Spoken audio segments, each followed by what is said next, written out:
जब बात dairy farming से अच्छा मुनाफा बनाने का होता है तो ब्रीड यानी कि नस्ल का चुनाव बहुत ही महत्वपूर्ण हो जाता है। क्योंकि अगर आप देखें तो भारत जैसे देश में ही 50 से ज़्यादा नस्ल की गायें मौजूद हैं और अलग-अलग माहौल और परिस्थिति में एक गाय का उत्पादन अलग-अलग हो सकता है। तो एक अच्छे नस्ल का चुनाव आपको डेयरी फार्मिंग में अच्छा मुनाफा दिला सकता है, जबकि एक गलत नस्ल का चुनाव आपको नुकसान में भी डाल सकता है। तो ऐसे में यह ज़रूरी हो जाता है कि आप अलग-अलग ब्रीड्स यानी कि नस्ल के बारे में जानकारी रखें। नमस्कार किसान भाई, स्वागत है आपका खेती-बाड़ी के इस वीडियो सीरीज़ के तीसरे एपिसोड में।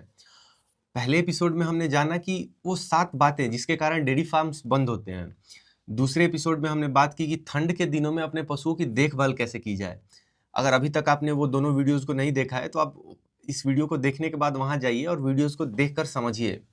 और एक अनुरोध मैं आपसे करना चाहूँगा कि जब भी आप वीडियोज़ देखते हैं, कोई भी जानकारी यूट्यूब और कोई अन्य प्लेटफ़ॉर्म पे लेते हैं, तो हर एक पॉइंट्स को आप नोट करते चलिए। जो भी वीडियोज़ में महत्वपूर्ण बातें हो रही हैं, उसको आप नोट कीजिए। क्योंकि आप वीडियो देखते हैं और चले जाते हैं, फिर वो दिमाग पे चीज़ें रह नहीं पाती। तो आप हमेशा अपना एक पशुपालन की एक डायरी बना के चलिए, जहाँ पे आप सारी ज़रूरी बातों को, जितने भी चीज़ों को आप सीख रहे हैं, आप उसको नोट करते चलिए। वापस आते हैं आज के वीडियो पे। तो जब भी दूध उत्पादन की बात होती है तो खासकर गायों में तो 2 गायों का नाम सबसे ऊपर आता है, एचएफ यानी कि हॉलिस्टियन फ्रीजियन और दूसरा है जर्सी। आज हम इस वीडियो में इन्हीं 2 गायों के बारे में चर्चा करेंगे। वैसे तो मेरा झुकाव हमेशा से देसी गायों की तरफ रहा है, लेकिन जब बात होती है कमर्शियल डेयरी फार्मिंग की और खासकर छोटे शहरों में टियर 1, टियर 2 सिटीज़ में और गाँव में, तो देसी गाय का जो दूध होता है उसका कीमत वहाँ पे सही नहीं मिल पाता। क्योंकि आप जानते हैं कि देसी गाय का जो दूध का उत्पादन होता है वो उतना नहीं होता है। एचएफ और जर्सी जैसे गायों के तुलना में देसी गाय जो हमारी होती हैं दूध कम देती हैं और उसका सही कीमत नहीं मिल पाने के कारण मैं जब भी डेयरी फार्म की जो कोई शुरुआत करता है तो मैं सलाह नहीं देता कि आप देसी गाय से शुरुआत करिए।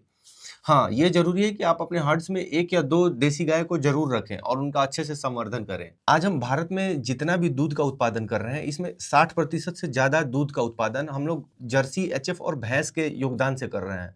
यानी यह 3 ब्रीड भैंस, जर्सी और एचएफ, और अब मैं यहाँ पे जर्सी और एचएफ का नाम ले रहा हूँ, तो इसमें प्योर ब्रीड और क्रॉस ब्रीड दोनों शामिल हैं।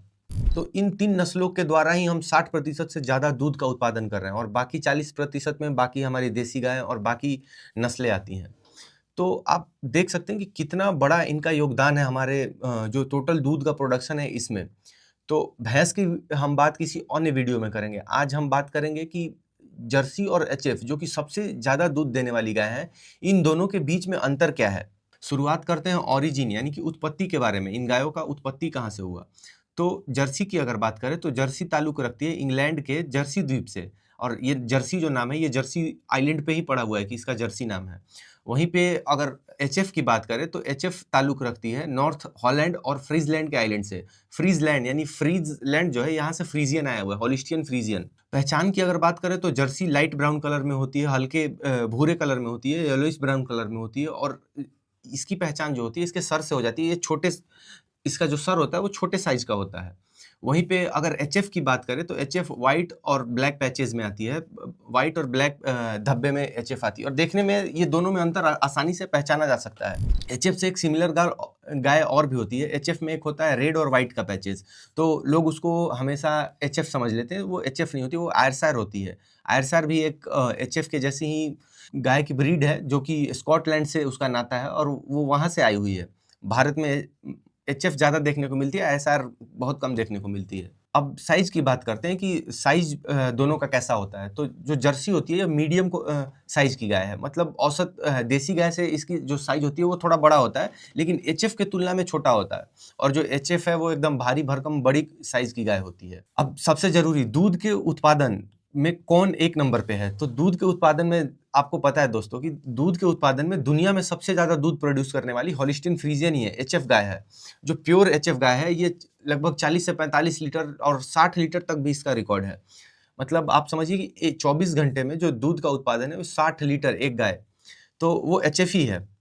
वहीं पे अगर जर्सी की बात करें तो जर्सी भी बहुत पीछे नहीं है। जर्सी भी 20 से 30 लीटर दूध आराम से कर देती है। अब यहाँ पे 20 से 30 लीटर दूध, 35 लीटर दूध की जो बात हो रही है, ये प्योर जर्सी और प्योर एचएफ की बात कर रहे हैं हम लोग।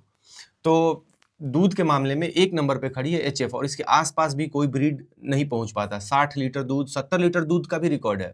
हम यहाँ पंजाब में ही देखते हैं, ऐसे बहुत सारे फार्मर्स हैं जो कि 50 लीटर 60 लीटर दूध आसानी से मैनेज कर पाते हैं एचएफ गायों में। अब दूध जब भी बेचने की बात होती है तो दूध, जब भी आप दूध समितियों को देने जाते हैं तो दूध समितियों ने जब भी दूध लेना है तो वो दो बातों पे दूध लेते हैं। एक तो है फैट, कि आपके दूध में फैट का कंटेंट कितना है, और दूसरा है एसएनएफ यानी सॉलिड नॉट फैट। फैट के अलावा जो भी सॉलिड्स हैं वो आपके दूध में कितने मौजूद हैं। तो अगर एचएफ की बात करें तो एचएफ में फैट कितना आता है और जर्सी में फैट कितना आता है, और किस गाय का दूध का रेट अच्छा मिल पाता है।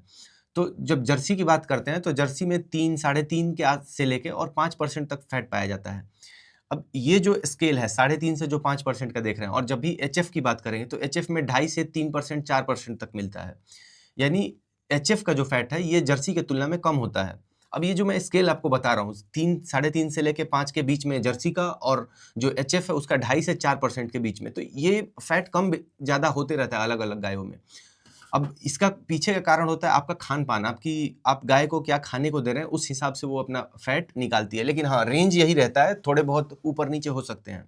तो यहाँ पे हमारी जो जर्सी है वो बढ़त बढ़ा लेती है कि फैट इसका अच्छा आता है, तो इसका दूध का जो रेट है वो अच्छा मिल पाता है, गाढ़ा दूध होता है। लेकिन अब वहीं दूसरी तरफ आपको जर्सी 30 लीटर दूध देगी, एचएफ वहीं पे अगर अच्छे से रखा जाए तो 40-50 लीटर तक चली जाती है। तो एचएफ रखने का कारण ये है, जो दूध का उत्पादन है वॉल्यूम से इसको फायदा मिल जाता है। अब सबसे जरूरी है कि बीमारी कौन कौन सी बीमारी किसमें देखने को मिलती है, इसकी बात करते हैं। एचएफ जो हमारी गाय है, ये अगर प्योर आप एचएफ रख रहे हैं तो आपको मतलब जो दक्षता है गाय रखने में वो एकदम नेक्स्ट लेवल का होना चाहिए। अब अगर बीमारी की बात करें कि बीमारी किस में कितना देखने को मिलता है, तो जो हमारी जर्सी जो गाय है वो बहुत ही मतलब सेफ गाय आप कह सकते हैं कि वो बहुत एडेप्टेबल है, किसी भी मतलब उसमें थोड़ा सा बीमारी कम देखने को मिलता है।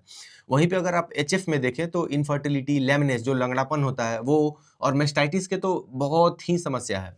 जो 2 से 3-4 ब्यात के बाद एचएफ में इनफर्टिलिटी की समस्या बहुत देखने को मिलती है। और एक तरफ आप अगर देखें तो इनका जो खुर होता है, जो हूफ होता है इसका, ये थोड़े कमजोर होते हैं जर्सी के तुलना में, और जर्सी से मजबूत होते हैं देसी गायों में। तो एचएफ का जो हूफ होता है ये कमजोर होता है, तो लेमनेस जो लंगड़ापन होता है ये इनमें काफी देखने को मिलता है, क्योंकि ये 500-600 किलो की गाय होती हैं, तो इनके वजन के हिसाब से जो इनका जो खुर होता है ये उतना मजबूत नहीं होता है, तो लंगड़ापन भी देखने को मिलता है। मेस्टाइटिस जो है ये सबसे बड़ी समस्या है एचएफ में, कि मतलब मेस्टाइटिस से तो आप कह सकते हैं कि अगर आप प्योर के तरफ, जितना प्योर के तरफ जाएंगे उतना ही आपको मेस्टाइटिस देखने को मिलेगा। वहीं पे अगर आप जर्सी की बात करें तो जर्सी में मेस्टाइटिस और ये सारी समस्याएं कम देखने को मिलती हैं। अब एडेप्टेबिलिटी की बात करते हैं कि कितनी कौन सी गाय कितनी अलग अलग माहौल में कितनी अनुकूल है, तो यहाँ भी एचएफ जो होती है ये थोड़ी सी परेशान हो जाती है, ये जल्दी अडेप्ट नहीं कर पाती किसी भी मौसम को। अगर टेम्परेचर की बात करें तो एचएफ जो है ये ज़्यादा टेम्परेचर में नहीं रह पाती, हाँफने लगती है, सांस लेने में बहुत सारी समस्या हो जाती है एचएफ को। वहीं पे अगर आप जर्सी को देखा जाए तो जर्सी थोड़ी सी एडेप्टेबल होती है एचएफ के कंपैरिजन में। गर्म और ठंडे को मतलब जो बर्दाश्त करने की जो क्षमता होती है वो जर्सी में ज़्यादा देखने को मिलती है। अब प्रोडक्टिव लाइफ स्पैन की बात करें कि कितने दिन तक जो प्रोडक्टिव दूध देने की जो अवधि है वो किस में ज़्यादा देखने को मिलती है, तो इसमें अगर बात करें तो जो एचएफ होती है ये 5 से 7 बयान तक एकदम अच्छे से चली जाती है, अगर आपका खान पान और मैनेजमेंट सही है तो। वरना मैंने फील्ड में ये भी देखा है कि लोग तीसरे चौथे ब्यात एचएफ ले जाते एकदम कचरा करके रख देते हैं। और वहीं पे अगर आप जर्सी की बात करें तो जर्सी 8 से 10 बयान तक अच्छे से चली जाती है, अच्छा दूध उत्पादन में बनी रहती है। तो यहाँ पे एचएफ भी थोड़ा सा इस मामले में पिछड़ती दिखती है कि 5 से 7 बयान तक जाते जाते एचएफ में इनफर्टिलिटीज वगैरह के इशू बहुत बढ़ जाते हैं। अब दो बहुत महत्वपूर्ण बिंदु है, फीड इफिशियंसी को समझिए कि फीड इफिशियंसी क्या होता है। फीड इफिशियंसी होता है कि आपका पशु है ये चारा को कितना अच्छा से दूध में बदल पा रहा है, या फिर आप कह सकते हैं इस तरह से कि कितना चारा खा के पशु कितना दूध दे रहा है। इसको हम लोग फीड कन्वर्जन रेशियो बोलते हैं, कि अगर सपोज कीजिए कि आपका पशु 1 किलो अगर चारा खा रहा है तो 1 किलो में वो कितना दूध बनाएगा, या फिर ऐसे रियल होता है कि 1 किलो में वो कितना बॉडी वेट लेगा। तो इसी को बोलते हैं फीड एफिशिएंसी या फिर फीड कन्वर्जन जो रेशियो होता है वो। तो फीड कन्वर्जन रेशियो के मामले में अगर बात करें तो यहाँ पे जर्सी का और एचएफ का मतलब जर्सी इसमें बढ़त बनाती है, क्योंकि फीड कन्वर्जन रेशियो की अगर बात करें तो एचएफ में काफी खराब देखने को मिलता है। मतलब आप कह सकते हैं कि एचएफ ज्यादा चारा खाती है in comparison to Jersey. Jersey की तुलना में एचएफ में ज्यादा चारा की आवश्यकता होती है, यानी कि जर्सी में कम चारे की आवश्यकता होती है। वहीं पे अगर एचएफ की बात करें तो सेम चारा में एचएफ कम दूध उत्पादन करेगी जर्सी के कंपैरिजन में। अब एक और महत्वपूर्ण बिंदु है लैक्टेशन कर्व, यानी कि जो पीक दूध में कितने दिनों तक कौन बना रहता है। तो यहाँ पे जर्सी आपको पिछड़ती दिख जाएगी, क्योंकि जो एचएफ का लैक्टेशन कर्व है ये काफ़ी ज़्यादा दिनों तक होता है in comparison to Jersey. Graph की मदद से अगर समझे तो जो जर्सी होती है ये पीक में बहुत कम दिन तक बनी रहती है। समझ लीजिए कि अगर आप उदाहरण से समझिए तो अगर जर्सी का अगर पीक 25 है तो पीक पे जाएगी और फटाक से नीचे आ जाती है। लेकिन जो हमारे यहाँ पे जो एचएफ गाय है, एचएफ गाय का जो लैक्टेशन कर्व होता है ये काफ़ी अच्छा होता है। ये पीक पे बनती है और फिर धीरे-धीरे करके नीचे आती है। तो यहाँ पे अगर एचएफ की बात करें तो यहाँ पे एचएफ को बढ़त मिलती है कि लैक्टेशन कर्व एचएफ में अच्छा होता है। अब लैक्टेशन कर्व की बात करते हैं कि अब लैक्टेशन कर्व क्या होता है। तो लैक्टेशन कर्व होता है कि पीक में बनने के बाद कितना धीरे-धीरे आप जो गाय होती है वो दूध को छोड़ती है। यहाँ पे जो जर्सी है, यहाँ पे जर्सी जो है वो पिछड़ती हुई नज़र आती है। क्योंकि जब आप देखेंगे कि जो एचएफ है जो एक बार पीक पे चली जाती है तो धीरे-धीरे अपने दूध को छोड़ती है। जर्सी की अगर बात करें तो जर्सी जो है वो जल्दी अपने दूध को छोड़ती है। एचएफ का ग्राफ से आप समझ सकते हैं कि एचएफ का जो है ये 120 दिनों तक एकदम सेम दूध पे बनी रहती है और फिर धीरे-धीरे नीचे आती है।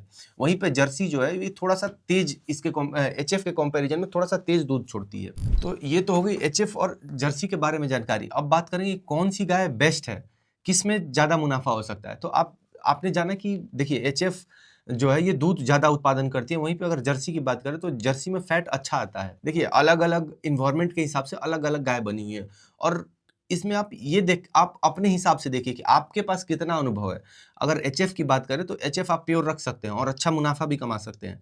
लेकिन एचएफ के साथ शर्त ये होता है कि आपको उस तरह से आपके पास दक्षता होना चाहिए डेयरी फार्मिंग की।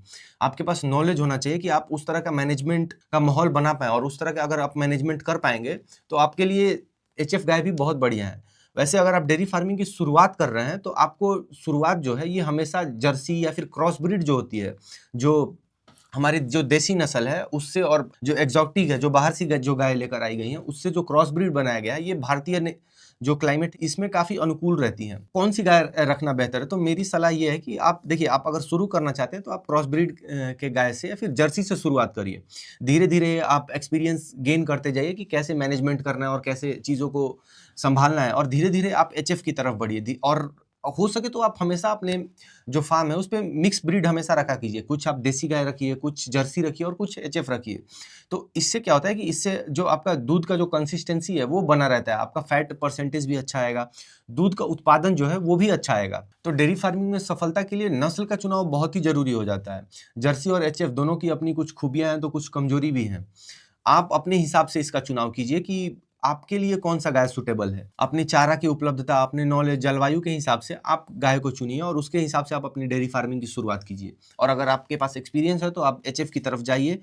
अगर आपके पास अच्छा रेट मिल पा रहा है, अगर आपके सराउंडिंग में दूध का अच्छा रेट मिल जाता है तो आप ज़रूर से ज़रूर देसी गौ पालन कीजिए, क्योंकि देसी गायों का कोई मुकाबला नहीं है। इसी तरह से सीखते रहिए, आगे बढ़ते रहिए। कमेंट करिए और बताइए आपको कौन-कौन सी समस्याओं का सामना करना पड़ता है। इस वीडियो को यहाँ तक देखने के लिए बहुत-बहुत धन्यवाद। मिलते हैं अगले वीडियो में दोस्तों।